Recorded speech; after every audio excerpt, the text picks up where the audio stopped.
Om Shanti. Good morning. आज बाबा कहते हैं कि बच्चे में तुम बच्चों का श्रृंगार करने आए हो। बाप को शौक होता है मैं अपने बच्चों को भिन्न भिन्न ड्रेस पहनाऊं, भिन्न भिन्न रीत से श्रृंगार करूं। फिर हमारा बाबा तो हमारी माँ भी है, हमारी टीचर भी है, हमारे सदगुरु भी हैं। तो बाबा ने आज हम बच्चों का जो श्रृंगार कहा है वो कौन सा श्रृंगार होगा? सबसे पहला श्रृंगार कौन सा है? पवित्रता का। तो बाबा कहते हैं पवित्रता का श्रृंगार ये है, इसके बाद फिर दिव्यता का श्रृंगार होता है। पहले पवित्रता आती है, फिर दिव्यता आती है। पहले दिव्यता फिर पवित्रता नहीं, पहले पवित्रता होगी। जब पवित्रता होगी तो क्यों बाबा कहते हैं पहले पवित्रता? इसलिए कि बाबा ने जो पवित्रता की परिभाषा हम बच्चों को दी है वो आम दुनिया की समझ से भिन्न है। आम दुनिया पवित्रता को समझ लेते हैं कि स्वच्छता, इसको समझते हैं, लेकिन बाबा ने हमको दोनों कहा है, ब्रह्मचारी भी और ब्रह्मचारी भी। पवित्रता में बाबा ने रूहानियत को सम्मिलित किया है कि अगर बच्चे तुम्हारे व्यवहार में रूहानियत नहीं है तो कोई ना कोई अंश है, कहीं वैर का अंश होगा, कहीं भेदभाव का अंश होगा, कहीं और कुछ होगा, लगाव होगा, आसक्ति होगी, प्रभाव होगा, कोई ना कोई चीज होगी। तो वो पवित्रता तो नहीं है ना, पवित्रता तो नहीं है। तब बाबा कहता है पहले पवित्रता की धारणा हो तब दिव्यता जीवन में आती है। दिव्यता, बाबा हम बच्चों को देवता बना रहे हैं। तो वो देवता बना रहे हैं तो शुरुआत कहाँ से होगी? पवित्रता से। तो ये हमारी फाउंडेशन है, फिर है दिव्यता। दूसरा, आज बाबा ने 84 जन्म लेने वालों की निशानी बताई है। वो क्या होगी ये तो सोची नहीं थी, लेकिन जब सोचा इसके ऊपर जो बाबा ने बताया तो समझ में आई कि कितनी इंपॉर्टेंट है ये बात। कई बार हम लोग कहते हैं बस मैं तो बाबा को बाप रूप से याद करती हूँ। हर एक की अपनी चॉइस है। कोई बाबा को टीचर के रूप से याद करते हैं, कोई बाबा को अपने सखा के रूप से याद करते हैं, हर एक की अपनी चॉइस। लेकिन बाबा ने जो आज बात कही है कि 84 जन्म लेने वाली आत्मा बाबा को बाप, टीचर और सतगुरु तीनों रूप से याद करेगी। बाप, टीचर और सदगुरु तीनों रूप से याद करें। अब इसकी डेप्थ है। बाप रूप से याद करते हैं तो हमारे अंदर कौन से संस्कार आते हैं? कौन से आते हैं? वर्षा, आज्ञाकारिता। टीचर के रूप से याद करें, और इसकी डिटेल है, बहुत डिटेल है, बहुत सारे संस्कार हैं, लेकिन शॉर्ट में टीचर के रूप से पढ़ाई है ना, पढ़ाई है। हम सतयुग में महाराजा महारानी बनने वाले हैं तो उस स्टेटस के लिए तो पढ़ाई है। अगर मैं प्रॉपर पढ़ाई नहीं पढ़ूंगी, टीचर के रूप से बाबा को याद नहीं करूंगी, प्रॉपर पढ़ाई नहीं पढ़ूंगी, तो वो जो हिज होलीनेस और हिज एक्सेलेंसी का टाइटल है, डबल ताज है, वो मुझे कैसे मिलेगा? और तीसरा सदगुरु के रूप से श्रीमत है। सदगुरु श्रीमत, श्रीमत अगर सदगुरु याद नहीं है, श्रीमत का पूरा पालन नहीं है, मर्यादा का पालन नहीं है, तो सीट पर, महाराजा की सीट पर बैठने के योग्य भी नहीं है।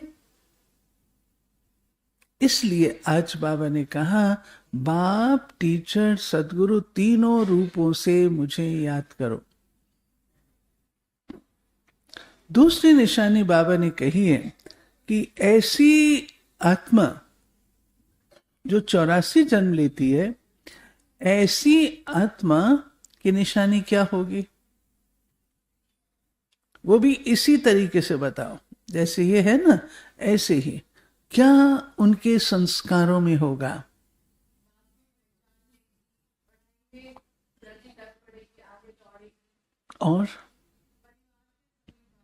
और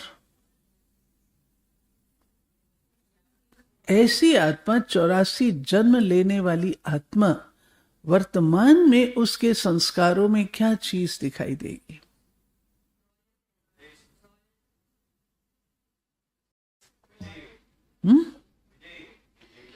विजय के संस्कार।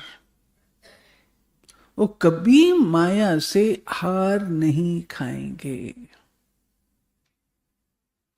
विजय के संस्कार होंगे। महाराजा, विश्व महाराजन माया से हार खाता रहेगा यहां, सदा विजय। कितनी अच्छी निशानियां सुनते हैं बाबा के आज के डायरेक्ट महावाक्य। मीठे बच्चे, बाप आए हैं तुम बच्चों का श्रृंगार करने। सबसे अच्छा श्रृंगार है पवित्रता का। प्रश्न है, पूरे 84 जन्म लेने वालों की मुख्य निशानी क्या होगी? उत्तर है, वो बाप के साथ साथ टीचर और सतगुरु तीनों को याद करेंगे। ऐसे नहीं बाप याद आए तो टीचर भूल जाए।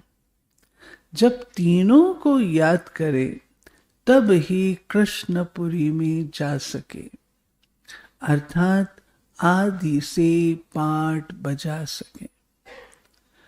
दूसरा, उन्हें कभी भी माया के तूफान हरा नहीं सकते हैं। ओम शांति। बाप पहले बच्चों को कहते हैं, ये भूल तो नहीं जाते हो, हम बाप के आगे, टीचर के आगे, सदगुरु के आगे बैठे हैं। याद है, बाबा नहीं समझते कि सब कोई इस याद में बैठे हैं। बाबा के सामने बैठे हैं, बाबा बैठा, हम बैठे हैं, लेकिन इसमें बाप, टीचर, सदगुरु तीनों बैठे हैं। बाबा कहते इस रियलाइजेशन से कितने बैठे हैं। ऐसे तो नहीं बैठते हैं ना, इस रियलाइजेशन से। आज बाबा ने स्ट्रेस किया, 2-4 दिनों से बाबा स्ट्रेस कर रहे हैं, अटेंशन देंगे इस पर। बाबा कहते हैं, बाप का फर्ज है समझाना, ये है अर्थ सहित याद करना। हमारा बाबा बेहद का बाप भी है, टीचर भी है, और बरोबर हमारा सतगुरु भी है, जो बच्चों को साथ में ले जाएगा। बाप आए ही हैं बच्चों का श्रृंगार करने। पवित्रता से श्रृंगार करते आते हैं। धन भी अथाह देते हैं। धन देते ही हैं नई दुनिया के लिए, जहां तुमको जाना है। ये बच्चों को याद करना है। बच्चे गफलत करते हैं जो भूल जाते हैं। वह जो पूरी खुशी होनी चाहिए वो कम हो जाती है। ऐसा बाप तो कभी मिलता ही नहीं। तुम जानते हो हम बाबा के बच्चे जरूर हैं, वो हमको पढ़ाते हैं, इसलिए टीचर भी जरूर हैं। हमारी पढ़ाई है ही नई दुनिया अमरपुरी के लिए। अभी हम संगम युग पर बैठे हैं। ये याद तो जरूर बच्चों को होनी चाहिए, पक्का पक्का याद करना है। ये भी जानते हो इस समय कंसपुरी आसुरी दुनिया में है। समझो कोई को साक्षात्कार होता है, परंतु साक्षात्कार से कोई कृष्णपुरी उनकी डायनेस्टी में नहीं जा सकेंगे। साक्षात्कार किया तो कोई प्रालब्ध थोड़ी हो गई, कोई प्राप्ति थोड़ी हो गई। साक्षात्कार से कोई उनकी हम डायनेस्टी में चले जाएंगे? बाबा कहते ऐसे नहीं होता है। बाबा कहते हैं जा तब सकेंगे जब, सोनिका दीदी और बोलो, और बोलो, अनामिका मैम, पढ़ाई में नंबर 1 होंगे। और रजनी बहन पावन, और नंबर लगाना है कोई को लगाओ। अभी देवव्रत भाई बोलो, पवित्रता होगी। और डॉक्टर अशोक, डॉक्टर जी,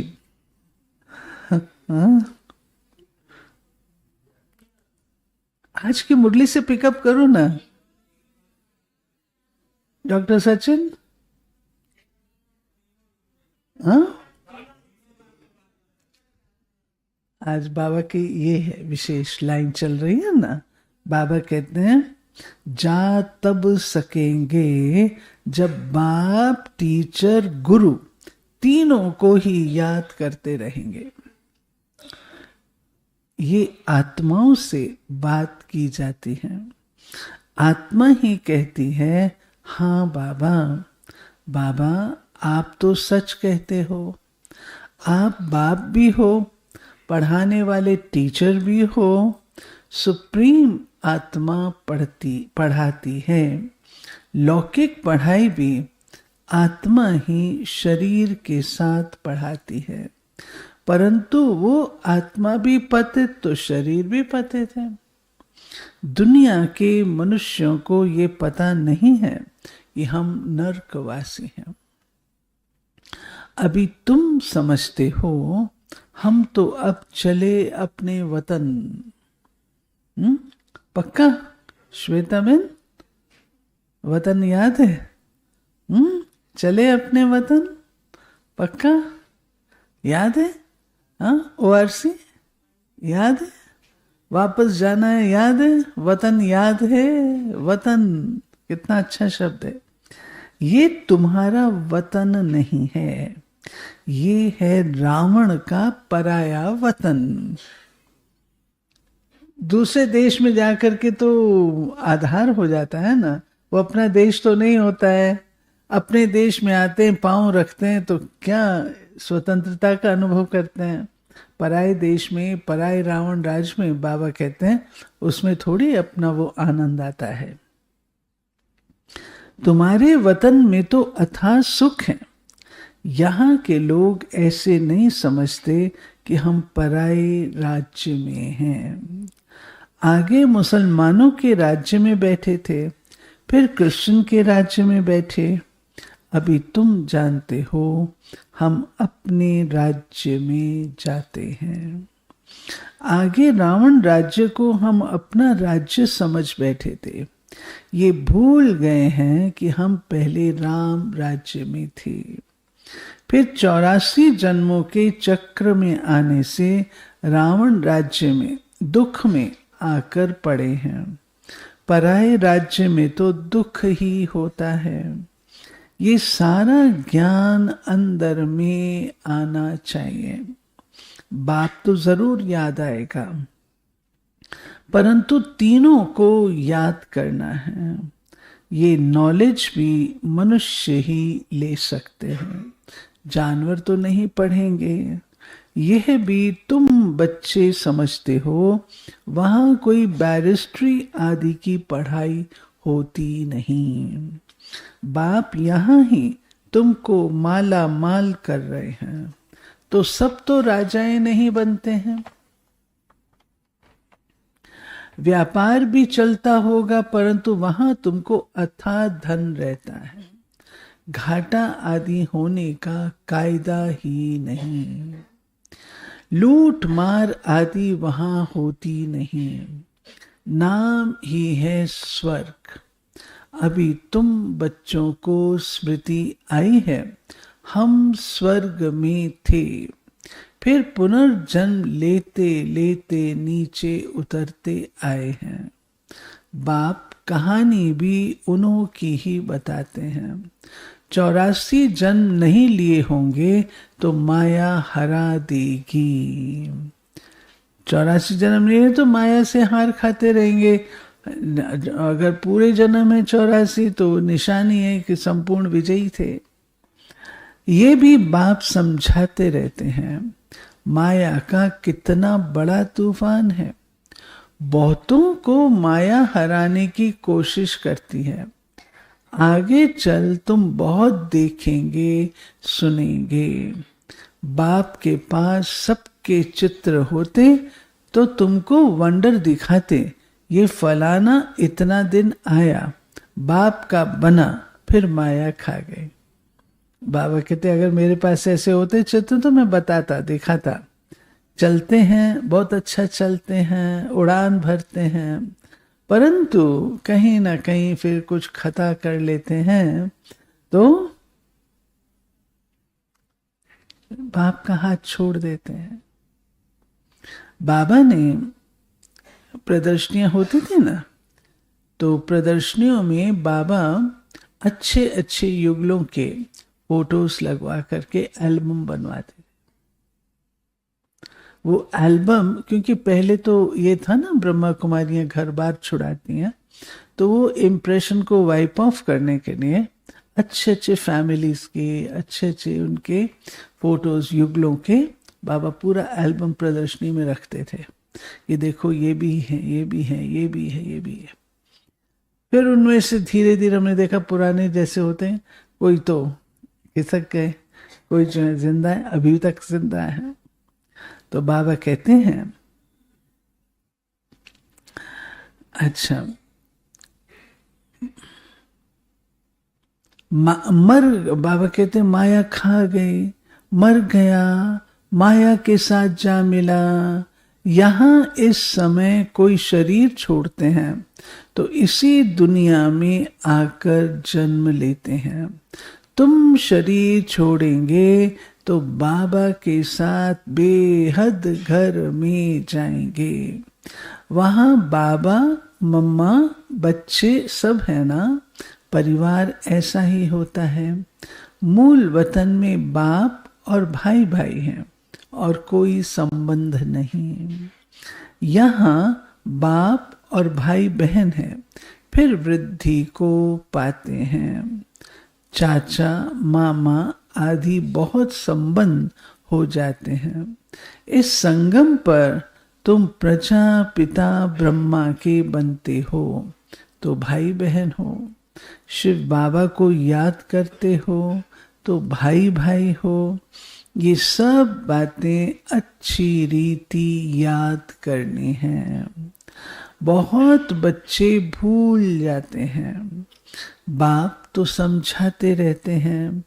भक्ति करने वाले साधु संत आदि कोई तुमको जीवन मुक्ति का रास्ता नहीं बताते हैं।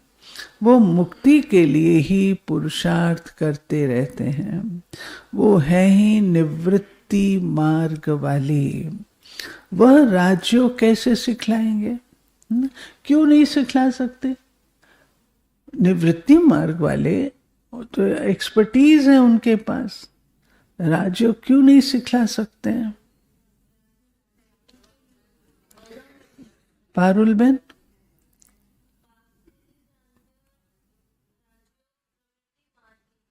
राजयोग, राजयोग प्रवृत्ति मार्ग का है और वो निवृत्ति मार्ग के हैं, इसलिए नहीं सिखा सकते, बाबा को भी नहीं जानते। ठीक है, आंसर राइट है, ठीक आंसर। बाबा कहते हैं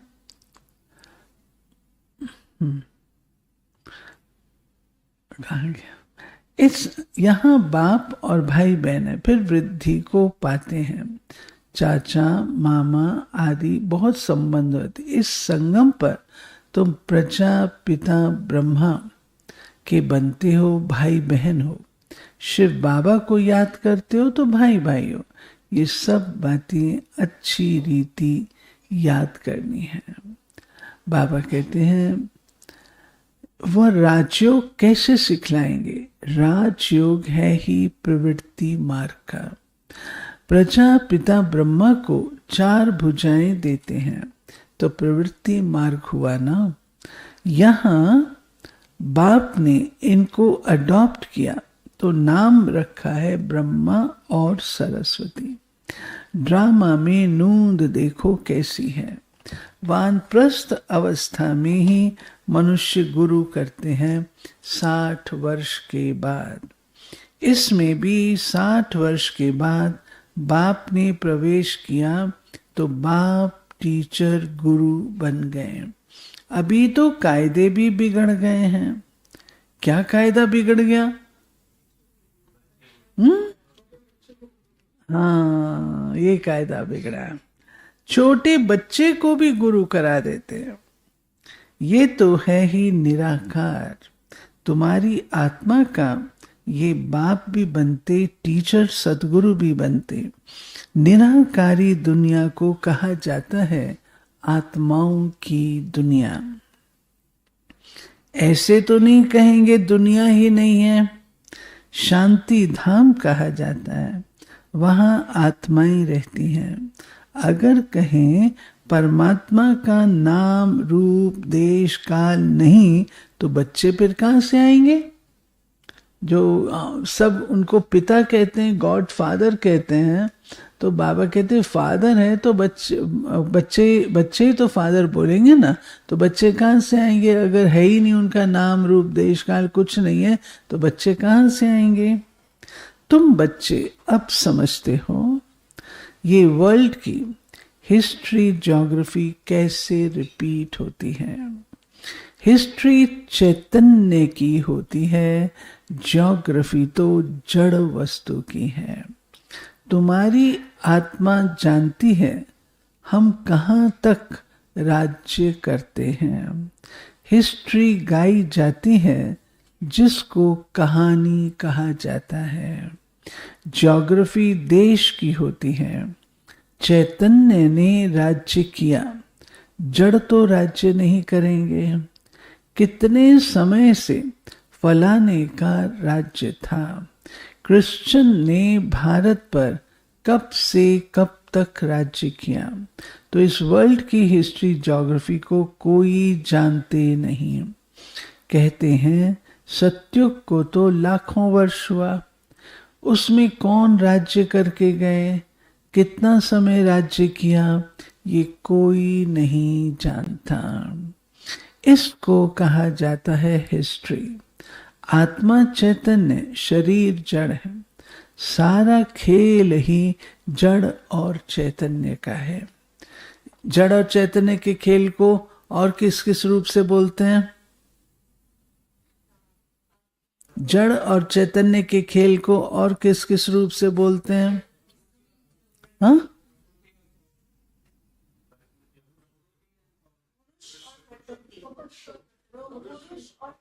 पुरुष और प्रकृति और हिस्ट्री ज्योग्राफी और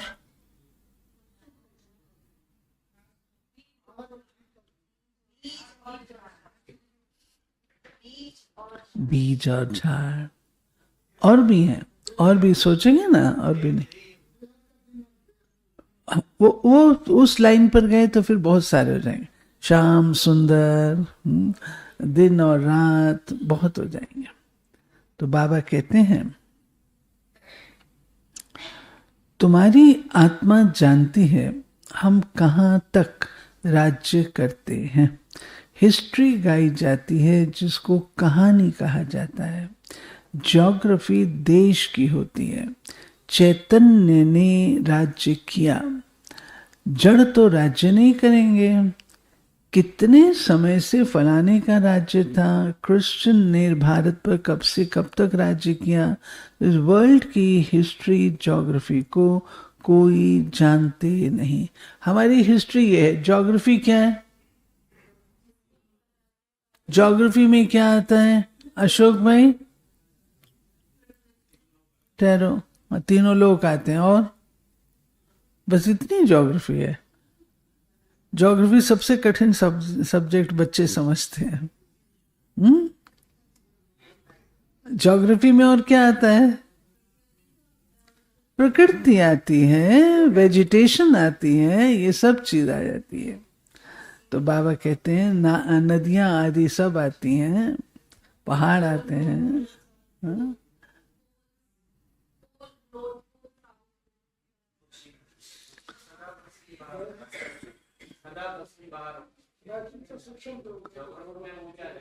क्या आएगा?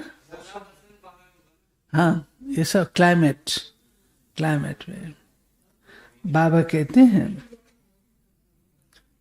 हैं सत्युग को तो लाखों वर्ष हुआ, उसमें कौन राज्य करके गए, कितना समय राज्य किया, ये कोई नहीं जानता। इसको कहा जाता हिस्ट्री। आत्मा चेतन, शरीर जड़, सारा खेल ही जड़ और चेतन का। मनुष्य जीवन ही उत्तम गाया जाता है। आदमशुमारी भी मनुष्यों की गिनी जाती है। ज्योग्राफी में ये भी आ जाएगा, आदमशुमारी, डेमोग्राफी। तो बाबा कहते हैं जानवरों की तो कोई गिनती कर ना सके, ये भी आ जाएगा उसमें। सारा खेल तुम्हारे पर है। हिस्ट्री ज्योग्राफी भी तुम सुनते हो। बाप इसमें आकर तुमको सब बातें समझाते हैं। इसको कहा जाता है बेहद की हिस्ट्री ज्योग्राफी। ये नॉलेज न होने कारण तुम कितने बेसमझ बन पड़े हो। बेसमझ हो गए, बेसमझ। इतनी डिग्री लेकर के देवव्रत भाई IFS और बेसमझ हो गए। जी बाबा, मजा ये है। अशोक भाई ऐसे है ना, बाबा जो कहता है वो ठीक ही कह रहा है। ऐसे बन गई। कितने दुनिया के हिसाब से कितनी डिग्रीज, कितने टाइटल हैं, लेकिन बाबा कहते तुमको कुछ भी नहीं आता, बिल्कुल बेसमझो। और बच्चे क्या कहते हैं? जी बाबा हम बेसमझ हैं। बाबा कहते हैं अच्छा, मनुष्य होकर दुनिया की हिस्ट्री ज्योग्राफी को न जाने तो वह मनुष्य क्या काम का। अभी बाप द्वारा तुम वर्ल्ड की हिस्ट्री ज्योग्राफी सुन रहे हो। ये पढ़ाई कितनी अच्छी है। कौन पढ़ाते हैं? बाप। बाप ही ऊंच से ऊंच पद दिलाने वाला है। इन लक्ष्मी नारायण का और जो उनके साथ स्वर्ग में रहते हैं उन्हों का ऊंच से ऊंच पद है ना, वहाँ बैरिस्ट्री आदि तो करते नहीं, वहाँ तो सिर्फ सीखना है। हुनर न सीखें तो मकान आदि कैसे बने। एक दो को हुनर सिखलाते हैं, नहीं तो इतने मकान आदि कौन बनाएंगे। आप ही तो नहीं बनाएंगे। ये सब राज अभी तुम बच्चों की बुद्धि में भी नंबरवार पुरुषार्थ अनुसार रहते हैं। तुम जानते हो ये चक्र फिरता रहता है। इतना समय हम राज्य करते थे, फिर रावण के राज्य में आते हैं। दुनिया को इन बातों का पता नहीं है कि हम रावण राज्य में हैं। कहते हैं हमको बाबा रावण के राज्य से लिबरेट करो। भारतवासियों ने क्रिश्चियन राज्य से अपने को लिबरेट किया। अब फिर कहते हैं गॉड फादर हमको लिबरेट करो। किस चीज से लिबरेट करो? किस चीज से लिबरेट करो? बंधनों से लिबरेट करो। बंधन में है ना, सबसे ज्यादा कड़ा बंधन कौन सा होता है? देह अभिमान का और मन का बंधन। देह अभिमान का बंधन भी कट जाएगा अगर मन का बंधन नहीं है। मन पावरफुल हो जाएगा तो देह अभिमान को तोड़ देगा ना। तो मन का बंधन। बाप कहते हैं, अच्छा, भारतवासियों ने क्रिश्चियन राज्य से अपने को लिबरेट किया। अब फिर कहते हैं गॉड फादर हमको लिबरेट करो। स्मृति आती है ना, कोई भी ये नहीं जानते कि ऐसे क्यों कहते हैं। अभी तुमने समझा है सारे सृष्टि पर रावण राज्य है। सब कहते हैं राम राज्य चाहिए, तो लिबरेट कौन करेगा? समझते हैं गॉड फादर लिबरेट कर गाइड बन ले जाएंगे। भारतवासियों को इतना अकल नहीं है, ये तो बिल्कुल तमो प्रधान है। वो ना इतना दुख उठाते ना इतना सुख पाते। कौन कौन? हाँ, भारतवासी सबसे सुखी बनते तो दुखी भी बने हैं। हिसाब है ना, अभी कितना दुख है। जो रिलीजियस माइंडेड है वो याद करते हैं, ओ गॉड फादर लिबरेटर, तुम्हारी भी दिल में है, बाबा आकर हमारे दुख हरू, सुख धाम ले चलो। वो कहते हैं शांति धाम ले चलो।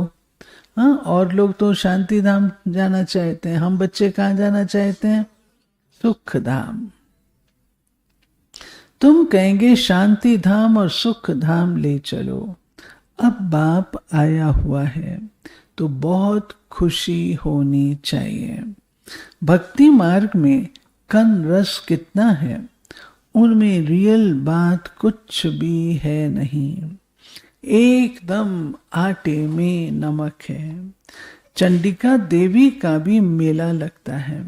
अब चंडियों का फिर मेला क्यों लगता है? चंडी किसको कहा जाता है? बाबा ने बताया है चंडाल का जन्म भी यहाँ के ही लेते हैं। यहाँ रहकर सुनो, और सखत बात आ रही है। यहाँ रहकर खा पीकर कुछ देकर फिर कहते हैं हमने जो दिया वो हमको दो। हम नहीं मानते। संशय पड़ जाता है तो वो क्या जाकर बनेंगे?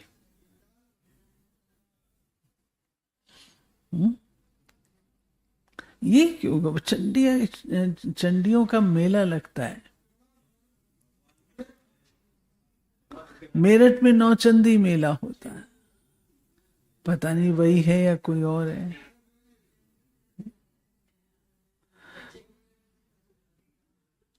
बाबा कहते हैं चलो हमने तो नहीं बनना ना, इसलिए कोई बात नहीं, उसमें ज्यादा डिटेल में ना जाओ।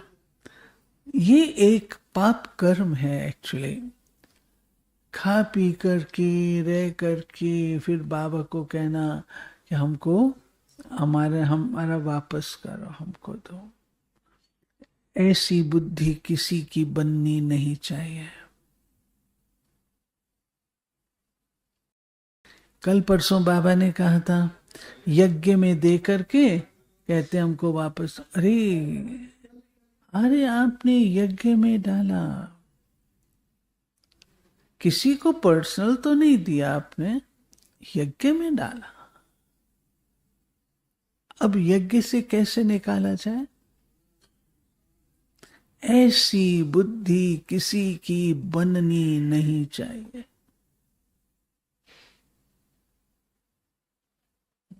बाबा कहते हैं संशय पड़ जाता है तो वो क्या जाकर बनेंगे। ऐसी चंडिका का भी मेला लगता है। फिर भी सतयुगी तो बनते हैं ना, कुछ समय भी मददगार बने तो स्वर्ग में आ गए। वो भक्त लोग तो जानते नहीं, ज्ञान तो कोई के पास है नहीं। वो चित्रों वाली गीता है, कितना पैसा कमाते हैं। आजकल चित्रों पर तो सब आशिक होते हैं, उसको आर्ट समझते हैं। मनुष्यों को क्या पता देवताओं के चित्र कैसे होते हैं। तुम असल में कितने फर्स्ट क्लास थे, फिर क्या बन गए हो। वहां कोई अंधा काना आदि होता नहीं। देवताओं की नेचुरल शोभा होती है, वहां नेचुरल ब्यूटी होती है। तो बाप भी सब समझाकर फिर कहते हैं, बच्चे बाप को याद करो। बाप भी है, टीचर सतगुरु भी है। तीनों रूप में याद करो तो तीनों वर्षे मिलेंगे। पिछाड़ी वाले तीनों रूप में याद कर नहीं सकेंगे, फिर मुक्ति में चले जाएंगे। बाबा ने समझाया है, सूक्ष्म वतन आदि में जो कुछ देखते हो ये तो सब है साक्षात्कार की बातें। बाकी हिस्ट्री ज्योग्राफी सारी यहाँ की है। इनकी आयु का किसको पता नहीं है। अभी तुम बच्चों को बाप ने समझाया है, तुम फिर औरों को भी समझा सकते हो। पहले पहले तो बाप का परिचय देना है। वो बेहद का बाप है, सुप्रीम। लौकिक बाप को परमात्मा व सुप्रीम आत्मा कभी नहीं कहा जाता। सुप्रीम तो एक ही है जिसको भगवान कहा जाता है। वो नॉलेज फुल है तो तुमको नॉलेज सिखलाते हैं। ये ईश्वरीय नॉलेज है, सोर्स ऑफ इनकम। नॉलेज भी उत्तम, मध्यम, कनिष्ठ होती है। बाप है ऊंचते ऊंच तो पढ़ाई भी ऊंचते ऊंच है, मर्तबा भी ऊंच है। हिस्ट्री ज्योग्राफी तो झट जान जाते हैं, बाकी याद की यात्रा में युद्ध चलती है। इसमें तुम हारते हो तो नॉलेज में भी तुम हारते हो। हार कर भागंती हो जाते हैं तो नॉलेज में भी भागंती हो जाते हैं। फिर जैसे थे वैसे बन जाते हैं और ये उनसे बदतर। बाप के आगे चलन से देह अभिमान झट प्रसिद्ध हो जाता है। ब्राह्मणों की माला भी है, परंतु कईयों को पता नहीं कि हम कैसे नंबरवार यहाँ बैठे हैं। क्लास में नंबरवार बाबा भी नहीं कहता है बिठा सकता हूँ, नहीं तो फीलिंग आ जाएगी और ही खत्म हो जाएंगे।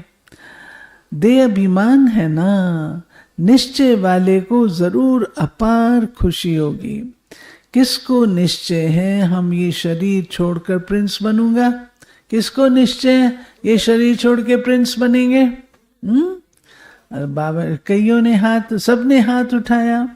बच्चों को इतनी खुशी रहती है। तुम सब में तो पूरे दैवी गुण होने चाहिए, जबकि निश्चय है। बाबा कहते हैं हाथ उठाया तो सारे दैवी गुण होने चाहिए। निश्चय बुद्धि माना विजयी माला में पिरोवंती, माना शहजादा बनंती। सुना संस्कृत? फिर से पढ़ूं? निश्चय बुद्धि माना विजयी माला में पिरोवंती, माना शहजादा बनंती। एक दिन जरूर आएगा जब फॉरेनर सबसे जास्ती आबू में आएंगे और सब तीर्थ यात्रा आदि छोड़ देंगे। वो चाहते हैं भारत का राजयोग सीखें। कौन है जिसने पैराडाइज स्थापन किया?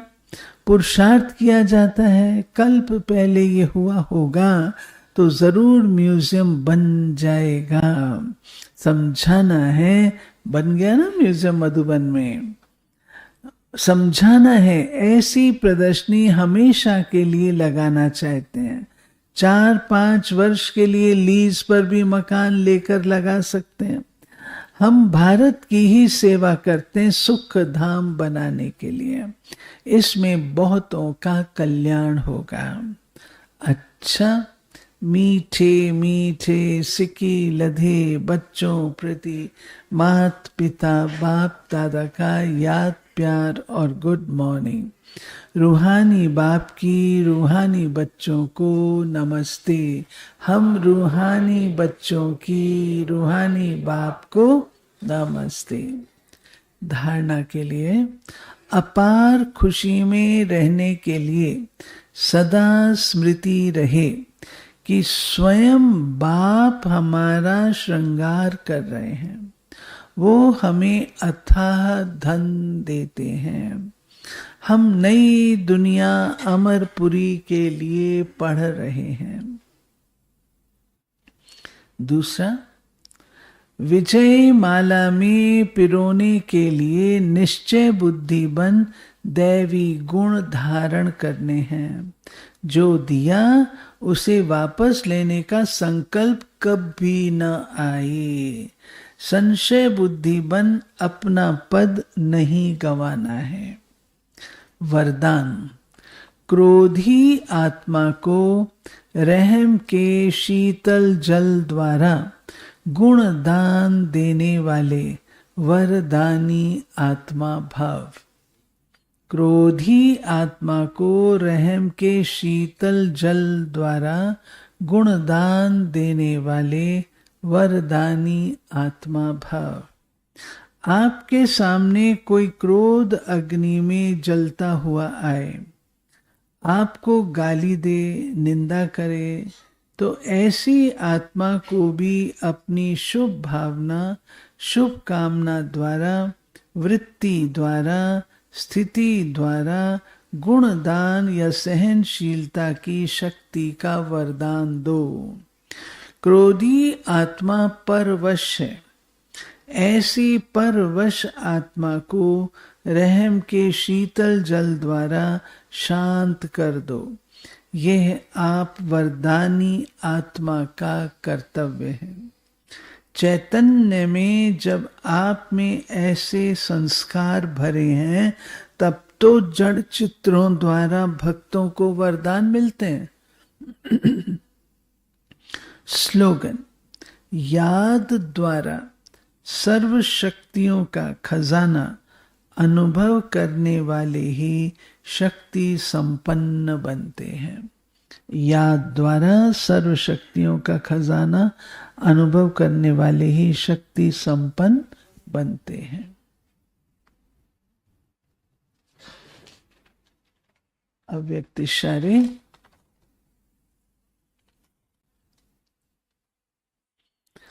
मनसा में शुभ भावना, वाणी में बाप से संबंध जुड़ाने वाले शुभ भावना के श्रेष्ठ बोल और संबंध संपर्क में आने से स्नेह और शांति के स्वरूप से आकर्षित करो। इसके लिए स्मृति, वाणी और कर्म में श्रेष्ठता को धारण कर प्लेन बुद्धि बनो। कोई भी पुराने संस्कार का दाग न हो, तब प्लान और प्रैक्टिकल एक हो जाएंगे। फिर सफलता एरोप्लेन माफिक उड़े।